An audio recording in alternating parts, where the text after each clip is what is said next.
Dr. Wade Pfau, the former curriculum director for the Retirement Income Certified Professional Designation for Financial Advisors, outlines the most overlooked withdrawal strategy in his book, Safety First Retirement Planning. By the end of this video, you'll understand the difference between the traditional approach to retirement and the safety first approach, the very simple income floor strategy using what is called risk pooling and mortality credits, and most importantly, when using this strategy with a portion of your portfolio, what this means for the rest of your retirement. I've personally implemented a version of this strategy for many clients, and it's hard not to notice they're almost always the most at peace with their retirement. Now, I know what you're thinking. Daniel, this sounds like this is going to be one of those long and drawn out videos, ultimately just pitching annuities. And we will cover them, but as a tool from an academic perspective, from people who do not benefit from the sale of annuities one bit. This isn't about a product. It's about a completely different way of thinking about your money that most people were never even shown existed. The comfortable lie here is that most people assume there's one correct way to build a withdrawal strategy in retirement. Build a portfolio, you claim your Social Security at a certain point, you pull 4% a year adjusting for inflation, and that's it.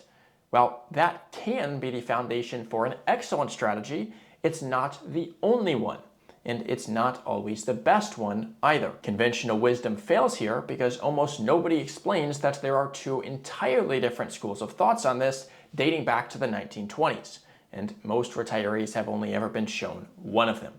What separates the families who embrace this retirement approach from the ones who don't is generally just that they knew about it and understood it. Let's dive in. Most commonly, there is the probability-based approach. Then often overlooked is the safety-first approach. The probability-based method, aside from Social Security and pensions you may already have from an employer, involves staying invested completely in the stock and bond markets and pulling a given percentage each year to make it probable that your money will last until a certain age while achieving any given legacy goals when applicable. This generally involves running Monte Carlo simulations I show often on this channel that indicate your probability of being able to not outlive your assets and accomplish all of your goals before death. Dr. Pfau has another entire book on this school of thought as well. The safety first method, Pfau says, arrives from a more academic foundation, often described with mathematical equations in academic journals, and as a result, has been slow to enter into the public. Advocates of this approach view prioritizing goals as essential to developing a good retirement income strategy. They tend to move away from a flat split across the board between stock and bonds like a 60-40 portfolio, and more so towards allocating certain assets towards solving specific problems. So this could mean first solving basic income needs through bonds or annuities on top of Social Security with a portion of your assets. Then perhaps allocating another portion of your money towards life insurance for legacy goals, and then perhaps the rest towards stocks for growth. It all depends on your goals and risks. A paragraph on this word for word from Dr. Pfau's book reads as this: the objective for retirement when using this strategy is first to build a safe and secure income floor for the entire retirement planning horizon, and only after that does one include more volatile assets that provide greater upside potential and accompanying risk. Once there is enough flooring in place, retirees can focus on upside potential with remaining assets. Since this extra spending, such as for nice restaurants, extra vacations, etc., is discretionary, it will not be the end of the world if it must be reduced at some point. This protected income floor is still in place to meet basic needs no matter what happens in the financial markets. With this sort of approach, withdrawal rates hardly matter. Now, part of the critique of this method is that the upside potential is limited in the case of a strong stock market run. However, the way Dr. Pfau just described it, stock allocations may not decrease at all. In fact, they may even increase and be made more aggressive. This is because once certain liabilities are taken care of when using this method, whether through having an income floor or life insurance for legacy goals, this additional money is discretionary. The impact of losing it is simply a reduction in bonus money. I have a client who will retire at age 70, and with her Social Security and income annuity, she will need little to no additional money at all to cover her lifestyle. When this is the case, not only can she be much more aggressive with the rest of her money, she has a great deal of stress completely eliminated from her life. In fact, believe it or not, this is why the National Bureau of Economic Research shows that having guaranteed lifetime income actually reduces mortality by roughly 2.5% over 5 years and 3.5% over 10 years. So they live longer. Unfortunately, most of Wall Street has just led people to assume guaranteed income automatically means giving up growth or locking away all of their money. It actually doesn't have to mean either. So before we get into how this works in practice, here's the first shift. Don't assume that the all stocks and bonds approach is the only responsible way to navigate retirement. The head of the main retirement income designation, training tens of thousands of advisors, doesn't think that's true. You don't have to either. And if you're skeptical, wondering why you would pay an insurance company fees for something you may be able to accomplish on your own, this section's for you. Because the two things that you will learn about here actually aren't even possible for you to do on your own. The first concept is called risk pooling. Essentially, because an insurance company has such a large number of clients with such a large amount of assets, one on the life insurance side, which people generally buy to cover the risk of dying too soon, and another on the annuity side, which people generally buy to cover the risk of living too long, they are able to say something like this. We know, on average, looking at data, how long the average person your age is going to live. We even know the varied distribution of how many will die very early, first a little early, first really late, and so on.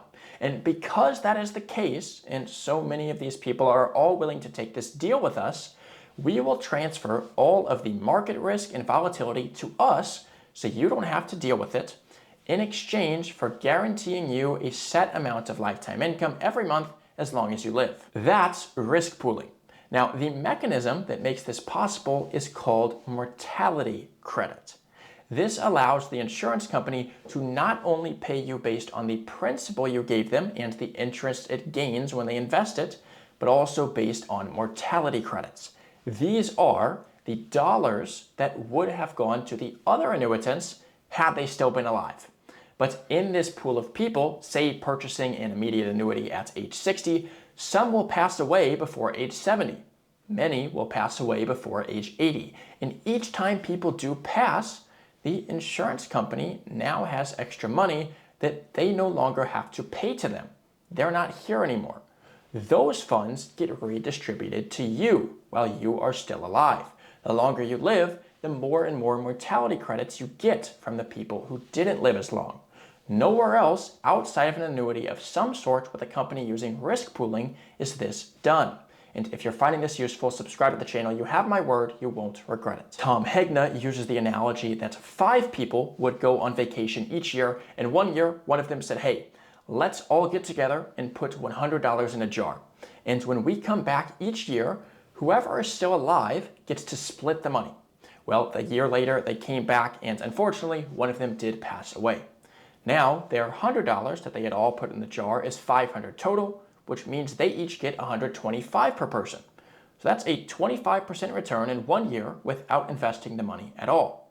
If an insurance company was managing that jar, that $25 is now extra money that can be paid to you on top of the initial $100 that you gave the insurance company, on top of any interest that it would have gained had they invested it. Those are mortality credits. Of course, the company has to profit, so they keep a very small portion, but it's actually very marginal, despite what critics often say. This is why completely disinterested third parties that don't sell annuities, like Tom Hegna, like Dr. Pfau, like BlackRock, even the Wall Street Journal, like many Nobel Prize winners, and more. The problem here is the word annuity somewhere along the road got a bad name. There were and still are complex, high-fee products, or even good ones, that just aren't the right fit for someone's specific situation, but were sold to them anyway. Don't be convinced all of a sudden that an annuity is the right fit for you and you need one. Instead, ask yourself whether it might be, and at a minimum, if it's worth modeling for your specific situation. And perhaps you're thinking, well, I can see the benefit in some cases, but how does this play in with the rest of my retirement? Is this not going to throw things off? And it could, which is why you always want to model this out before making a decision. But having an income floor, whether through annuities or Social Security or pensions, generally has several effects. Here are some of them. First, if you are more aggressive with the remaining funds, a higher legacy or end-of-life net worth is possible. Dr. Pfau outlines this in depth in an 8-page section in his book titled Income, Annuities, and Legacy, and shows this especially to be the case the longer you live. Second, any protections you had against an early market crash are now not needed. Sometimes this is referred to as sequence of returns risk. You have the guaranteed income floor. Third, liquidity is often actually increased.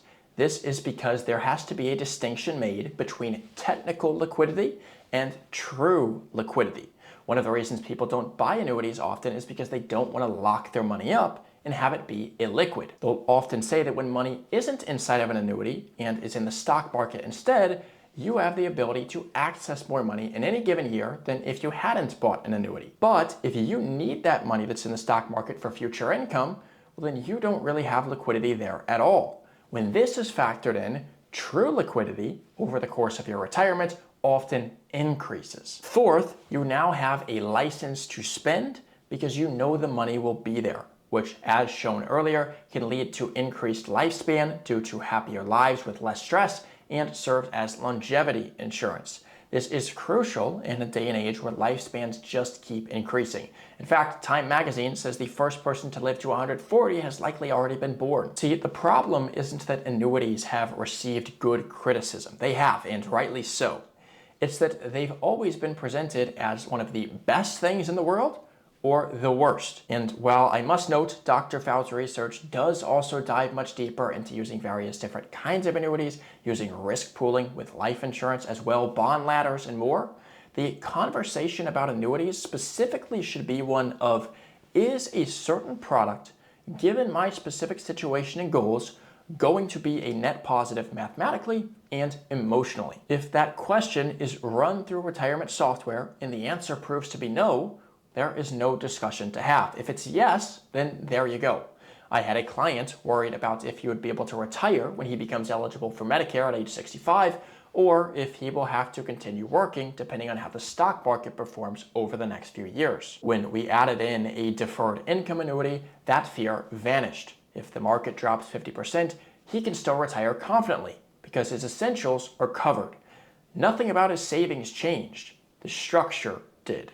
For you, one might not be a good fit, or it could change everything. You don't have to have a permanent opinion either way. You just have to be willing to look at your own numbers before deciding. And look, regardless of where your opinion falls here, at the end of the day, you can only be assured retirement is possible for you when you know how much you need saved to do that, using an annuity or not. And you could just save millions of dollars and be sure that you'll have enough, or you can run your actual numbers instead of over-saving.